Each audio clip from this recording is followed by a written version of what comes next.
Hello दोस्तों, कैसे हो आप लोग। उम्मीद करता हूँ कि आप लोग अच्छे होंगे और आप लोग की तैयारी भी अच्छी चल रही होगी। तो दोस्तों, हम लोग शुरू करते हैं ब्रिटिश सत्ता के भारतीय अर्थव्यवस्था पे प्रभाव, जिसमें हम लोगों ने 1 से 54 नंबर क्वेश्चन तक कंप्लीट कर लिया था इससे पहले वाले वीडियो में। तो इसमें हम लोग 55 से आगे के क्वेश्चन को कंप्लीट करेंगे। तो 55 नंबर क्वेश्चन है, किसने भारत में रेलवे की स्थापना को आधुनिक उद्योग का अग्रदूत जननी की संज्ञा दी। तो ये दिया था कार्ल मार्क्स ने, जो ऑप्शन नंबर बी में दिया हुआ। तो ऑप्शन नंबर 20 का राइट आंसर हो जाएगा। क्वेश्चन नंबर 56 है, पहली आधुनिक पटसन मिल स्थापित हुई है। तो पहली आधुनिक मिल पटसन स्थापित हुई है, ये हुई है रिसरा में, जो ऑप्शन नंबर ए में दिया हुआ है। तो ऑप्शन नंबर ए इसका राइट आंसर हो जाएगा। क्वेश्चन नंबर 57 में, पहले आधुनिक लोहा इस्पात उद्योग की स्थापना कहाँ हुई। ये हुआ था बिहार में, जो कि ऑप्शन नंबर ए में दिया हुआ। तो ऑप्शन नंबर ए इसका राइट आंसर हो जाएगा। क्वेश्चन नंबर 58 है, बिखरे हुए स्वायत्त गांवों को कवच को इस्पात को रेलों से छेद दिया गया, जिससे उनके जीवन रक्त ह्रास हो गया। यह किसने कहा। तो यह कहा था बुकानन ने, जो ऑप्शन नंबर बी में दिया हुआ। तो ऑप्शन नंबर 20 का राइट आंसर हो जाएगा। क्वेश्चन नंबर है 59, भारतीय राजाओं द्वारा कर लेना सूर्य द्वारा भूमि से पानी लेने का समान था, जो कि पुनः वर्षा के रूप में भूमि पर उर्वरता देने के लिए वापस आता था, पर अंग्रेजों द्वारा लिया गया कर भारत में वर्षा न करके इंग्लैंड में ही वर्षा करता था। यह कथन किसका है। तो यह कथन है आरसी दत्त का, जो कि ऑप्शन नंबर ए में दिया हुआ है। तो ऑप्शन नंबर ए इसका राइट आंसर हो जाएगा। क्वेश्चन नंबर 60 है, हमारी पद्धति बहुत कुछ स्पंज की तरह काम करती है। यह गंगा के तटों से सभी अच्छी चीज़ों को सोख लेती है और टेम्स के तटों पर इन्हें निचोड़ कर गिरा देती है। यह युक्ति किसकी है। तो यह युक्ति है जॉन सुल्लीवान का, जो ऑप्शन नंबर डी में दिया हुआ है। तो ऑप्शन नंबर डी इसका राइट आंसर हो जाएगा। क्वेश्चन नंबर 61 है, कांग्रेस के किस अधिवेशन में पहली बार कांग्रेस द्वारा मौलिक अधिकार और राष्ट्रीय आर्थिक कार्यक्रम से संबंधित प्रस्ताव पारित किए गए।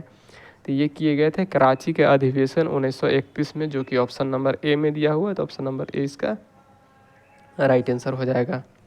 क्वेश्चन नंबर 62 है, कांग्रेस की कराची अधिवेशन मार्च 1931 के अध्यक्ष कौन थे। तो कांग्रेस के कराची अधिवेशन मार्च 1931 के अध्यक्ष थे सरदार वल्लभ भाई पटेल, जो कि ऑप्शन नंबर ए में दिया हुआ है। तो ऑप्शन नंबर ए इसका राइट आंसर हो जाएगा। क्वेश्चन नंबर 63 है, सुमेलित कीजिए। तो राष्ट्रीय स्ट्रेचरी आयोग 1880, इसका गवर्नर था लॉर्ड रिटन, और लियाकत आयोग 1897, इस टाइम गवर्नर था लॉर्ड एलिंगन, और मैकडोनल आयोग 1900 था, इसका गवर्नर था लॉर्ड कर्जन, और वुड हेड आयोग 1943 से 44, इसका गवर्नर था लॉर्ड वेवेल। तो ठीक है, तो ए का 1 हो जाएगा, बी का 2 हो जाएगा, सी का 3 और डी का 4। तो इस तरह से हम लोग का ए का 1, बी का सी का 3, डी का 4, तो राइट आंसर हो जाएगा option number A. Question number 64 पे हम लोग आ जाते हैं। क्वेश्चन नंबर 64 है, 20वीं सदी के पूर्वार्ध में देश का भीषण काल अकाल 1942 से 43 में कहाँ पड़ा। तो ये पड़ा था बंगाल में, जो कि ऑप्शन नंबर ए में है। तो ऑप्शन नंबर ए इसका राइट आंसर हो जाएगा। क्वेश्चन नंबर 65 है, ब्रिटिश काल में निम्नलिखित में से कौन से उद्योग धंधे विकसित हुए थे।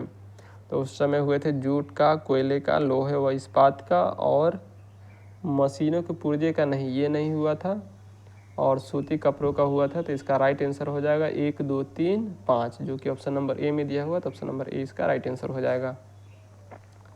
क्वेश्चन नंबर 66 है, 1938 ईस्वी के अंत में भारतीय राष्ट्रीय कांग्रेस के अनुरोध पर जो राष्ट्रीय योजना समिति बनाई गई, उसके अध्यक्ष थे।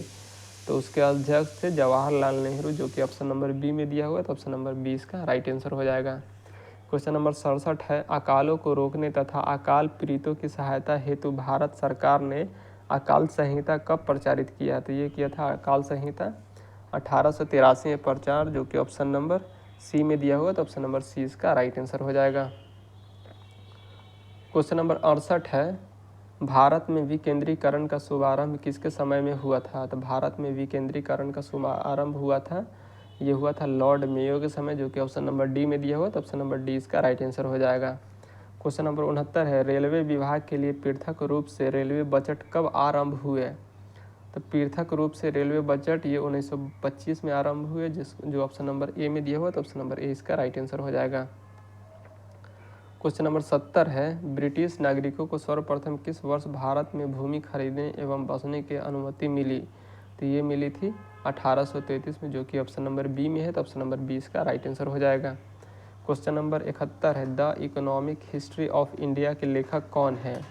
तो the economic history of India के लेखक है रमेश चंद्र दत्त, जो कि ऑप्शन नंबर बी में दिया हुआ है, तो ऑप्शन नंबर बी इसका राइट आंसर हो जाएगा। क्वेश्चन नंबर 72 है, भारत में इस्पात का उत्पादन सर्वप्रथम कब प्रारंभ हुआ? तो भारत में इस्पात का उत्पादन सर्वप्रथम प्रारंभ हुआ, ऑप्शन नंबर बी में है, मतलब 1913 में। इसका राइट आंसर हो जाएगा option number B. Question number 73 है, अंग्रेजी घुसपैठियों ने भारत के करघे को तोड़ डाला और चरखे को नष्ट कर दिया, यह कथन किसका है? तो ये कथन है कार्ल मार्क्स, जो कि ऑप्शन नंबर डी में दिया हुआ, तो ऑप्शन नंबर डी इसका राइट आंसर हो जाएगा। क्वेश्चन नंबर 74 है, दादा भाई नौरोजी ने अंग्रेजों द्वारा किए गए कार्य को अनिष्टों का अनिष्ट की संज्ञा दी। ठीक है, तो ये किस कारण से दिया था? तो ये धन के निष्कासन के लिए दिया था, जो कि ऑप्शन नंबर सी में दिया हुआ, तो ऑप्शन नंबर सी इसका राइट आंसर हो जाएगा। क्वेश्चन नंबर 75 है, यह कथन भारत और इंग्लैंड के आर्थिक हित प्रत्येक क्षेत्र में टकराते हैं, किसका है? तो यह है जवाहरलाल नेहरू का, जो कि ऑप्शन नंबर सी में दिया हुआ है, तो ऑप्शन नंबर सी इसका राइट आंसर हो जाएगा। क्वेश्चन नंबर 76, निम्नलिखित में से कौन poverty and un British rule in India का लेखक है? तो poverty and un British rule in India का लेखक है दादा भाई नौरोजी, जो कि ऑप्शन नंबर डी में दिया हुआ है, तो ऑप्शन नंबर डी इसका राइट आंसर हो जाएगा। क्वेश्चन नंबर 77 है, भारतीय अर्थविदों में शामिल है, तो भारतीय अर्थविदों में शामिल है दादा भाई नौरोजी है, आर.सी. दत्त है, एम.जी. रानाडे है, डी.एन. गाडगिल है, गोपाल कृष्ण गोखले है और के.टी. शाह है, जो कि ऑप्शन नंबर डी में दिया हुआ है, इनमें से सभी। तो इसका राइट आंसर हो जाएगा option number D. Question number 78 है, सर थॉमस हॉलैंड के संभावित में भारतीय औद्योगिकी आयोग का गठन कब हुआ? तो ये हुआ था 1913 में, जो कि ऑप्शन नंबर बी में दिया हुआ है, तो ऑप्शन नंबर 20 का 1913 में नहीं दोस्तों, 1916 में हुआ था, तो इसका right answer option number C हो जाएगा। क्वेश्चन नंबर 79 है, पहला औद्योगिक सम्मेलन किस वर्ष आयोजित किया गया था? तो पहला औद्योगिक आयोजन ये आयोजित किया गया था 1905 में, जो कि ऑप्शन नंबर बी में है, तो ऑप्शन नंबर 20 का राइट आंसर हो जाएगा। क्वेश्चन नंबर 80 है, 1925 में सरकार द्वारा गठित भारतीय आर्थिक जांच समिति के अध्यक्ष कौन थे? तो भारतीय आर्थिक जांच कमेटी के अध्यक्ष थे एम विश्वेश्वरैया, जो कि ऑप्शन नंबर डी में दिया हुआ है, तो ऑप्शन नंबर डी इसका राइट आंसर हो जाएगा। क्वेश्चन नंबर 81 है, निम्नलिखित में से किसने भारत के अंग्रेजी उपनिवेश नियंत्रण की आलोचना में अन ब्रिटिश पदावली का उपयोग किया था? तो ये किए थे दादा भाई नौरोजी, जो कि ऑप्शन नंबर सी में दिया हुआ है, तो ऑप्शन नंबर सी इसका राइट आंसर हो जाएगा। क्वेश्चन नंबर 82 में है, भारत में प्रथम रेलवे लाइन किस ब्रिटिश गवर्नर जनरल के समय बिछाई गई थी? तो प्रथम रेलवे लाइन जो बिछाई गई थी मुंबई से थाने के बीच, ये बिछाई गई थी लॉर्ड डलहौजी के समय, जो कि ऑप्शन नंबर ए में दिया हुआ है, तो ऑप्शन नंबर ए इसका राइट आंसर हो जाएगा। क्वेश्चन नंबर 83 है, आर्थिक तौर पर 19वीं शताब्दी में भारत पर अंग्रेजी शासन का एक परिणाम था, तो इसका परिणाम था भारतीय हस्तलिपियों के निर्यात में वृद्धि, भारतीय के स्वामित्व वाले कारखानों की संख्या में वृद्धि, भारतीय कृषि का वाणिज्यीकरण, जो कि option number C right answer हो जाएगा, भारतीय कृषि का वाणिज्यीकरण। क्वेश्चन नंबर 84 है, 1813 में पहले ब्रिटिश द्वारा निम्नलिखित में से कौन सा उपाय भारतीयों का आर्थिक रूप से शोषण करने के लिए नहीं अपनाया गया था? तो ये इसका राइट आंसर हो जाएगा ऑप्शन नंबर डी, मुक्त व्यापार नीति, जो कि ऑप्शन नंबर डी में दिया हुआ, तो ऑप्शन नंबर डी इसका राइट आंसर हो जाएगा। क्वेश्चन नंबर 85 है, दादा भाई नौरोजी द्वारा उनकी कृति poverty and un British rule in India में प्रस्तुत किए गए अपवहन सिद्धांत ड्रेन थ्योरी शब्द को निम्नलिखित कथनों में कौन सा एक समुचित रूप से परिभाषित करता है? तो पॉइंट ए में है कि भारत राष्ट्रीय संपत्ति का या कुल वार्षिक उत्पाद का एक हिस्सा ब्रिटेन को निर्यात किया जा रहा था, जिसके लिए भारत को कोई महत्वपूर्ण प्रतिफल नहीं मिलता था। तो यही इसका राइट आंसर हो जाएगा, option number A. Question number 86 है, भारत में उपनिवेश शासनकाल में होम चार्जेज भारत से संबंधित दोहान का महत्वपूर्ण अंग था। निम्नलिखित में से कौन सी निधियां होम चार्जेज की संगठन थी? तो ये था लंदन इंडिया ऑफ भरण पोषण के लिए प्रयोग में लाई जाने वाली निधि, ठीक है। दूसरा है भारत में कार्यरत अंग्रेज कर्मचारियों के वेतन तथा पेंशन देने हेतु प्रयोग में लाई जाने वाली निधि। तीसरा है भारत के बाहर हुए युद्धों को लड़ाई में अंग्रेजों द्वारा प्रयोग में लाई जाने वाली निधि। तो इसका राइट आंसर हो जाएगा 1, 2, 3, जो कि ऑप्शन नंबर डी में दिया हुआ है। तो ऑप्शन नंबर डी इसका राइट आंसर हो जाएगा। अब आ जाते हैं क्वेश्चन नंबर 87 पे। क्वेश्चन नंबर 87 है, किस कंपनी ने सर्वप्रथम भारत में रेल सेवा प्रारंभ की? तो रेल सेवा प्रारंभ किया था ग्रेट इंडियन पेनिनसुलर रेलवे ने, जो कि ऑप्शन नंबर डी में दिया हुआ। तो ऑप्शन नंबर डी इसका राइट आंसर हो जाएगा। क्वेश्चन नंबर 88 है, रैयतवारी बंदोबस्त के संदर्भ में निम्नलिखित में कथनों पर विचार कीजिए। तो रैयतवारी बंदोबस्त के संबंध में कथन 1 है, किसानों द्वारा लगान सीधे सरकार को दिया जाता था, एकदम राइट है। 2 नंबर है, सरकार रैयत को पट्टे देती थी, ये भी सही है। क्वेश्चन 3 है, कर लगाने के पूर्व भूमि का सर्वेक्षण और मूल्य निर्धारण किया जाता था, ये भी सही है। तो इसका राइट आंसर 1, 2, 3 तीनों हो जाएगा, जो कि ऑप्शन सी में दिया हुआ है। तो ऑप्शन सी नंबर सही हो जाएगा, ठीक है।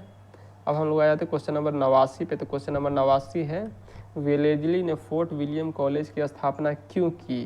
तो वेलेजली ने फोर्ट विलियम कॉलेज की स्थापना किया था, वह भारत में प्रशासनिक उद्देश्यों के लिए ब्रिटिश सिविलियनों को प्रशिक्षित करना चाहता था, जो कि ऑप्शन नंबर डी में है। तो ऑप्शन नंबर डी इसका राइट आंसर हो जाएगा।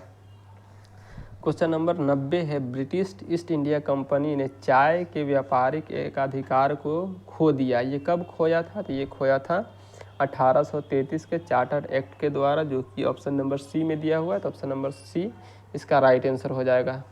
तो दोस्तों यहीं तक हम लोग का ये वीडियो ख़त्म होता है। नेक्स्ट चैप्टर का वीडियो अगला वीडियो में बनाया जाएगा। तो दोस्तों अगर वीडियो अच्छी लग रही है तो लाइक करें, शेयर करें और सब्सक्राइब करें, ठीक है। धन्यवाद।